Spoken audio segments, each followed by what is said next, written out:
क्या कहेंगे इसके बारे में? आज बहुत खुशी का दिन हम सब लोगों के लिए। हमारे जो आराध्य दैवत है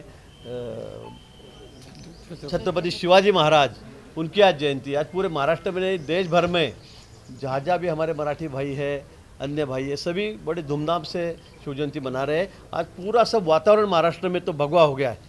पूरे युवा, पूरे यंगस्टर पूरे रोड पे है, रास्ते पे आए हुए हैं। ढोल ताशा लेजिम के साथ में सबने भी तैयारी कर ली है। प्रोसेशन शुरू होने जा रहे हैं।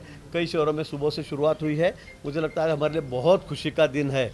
और इसे नासिक में तो और मैं कहूँगा कि जो शिवाजी महाराज के पूर्वज है, उनके जो सरदार थे, उनके पूर्वज है, वो भी यहाँ पर आए हैं। होळकर साहब के पूर्वज है, वो भी यहाँ पर आए हैं। पुण्यश्लोक अहिल्यादेवी होळकर, इनके भी पूर्वज यहाँ पर आए। हमारे लिए बहुत खुशी की बात है।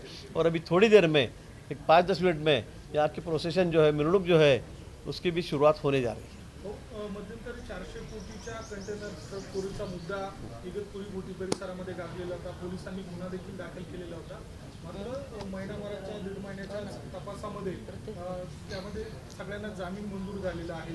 नाही, मला वाटतं काहीतरी मुद्दा मिस्टेक्सपणा झालेला आहे। मी माहिती घेतली वारंवार, मिस्टेक्सपणा आहे त्यात। कुठेही तथ्यांश नाही आहे, कुठेही खरं कुठेही त्यामध्ये नाही आहे, असं मला माहिती मिळालेली आहे।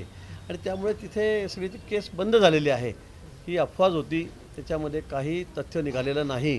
कुणीतरी बातमी पेरली, कुणीतरी आरोप प्रत्यारोप केले, पण त्याच्यामध्ये खरं काही आढळून आलेलं नाही। तक्रारदार आरोप करतोय की पोलिसांनी मला मारहाण केलेली आहे, त्याचे सगळं प्रकरण दाबण्यात आले, सर्व पुरावे आहेत। मला नाही वाटत 400 कोटी रुपये एवढी मोठी रक्कम म्हणजे दाबण्यात आली किंवा सुटकेस घेऊन कोणी पळून गेलं असं नाही आहे।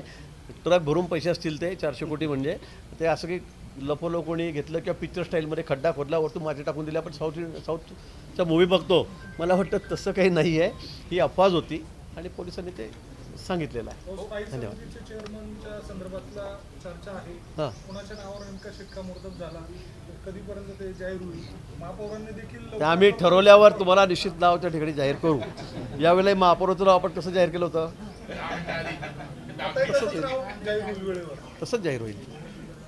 चला, कोल्हापूरमध्ये शिवजयंतीच्या पूर्वसंध्येला बसा. काही नृत्यांगनांना त्या ठिकाणी कार्यक्रम घेण्यात आलेला काय? होता। कोल्हापूरमध्ये शिवजयंतीच्या पूर्वसंध्येला काही नृत्यांगनांना त्या ठिकाणी कार्यक्रम त्यांचा झालेला होता। छत्रपतींच्या पुतळ्यावर कपडा टाकून त्या ठिकाणी हा कार्यक्रम घेतला होता। संपूर्ण कोल्हापुरात शब्दाबाशी लाट आहे। बरं खरं ते नाही, काल रात्री नुसता फिरतोय मी, पण माहिती नाही।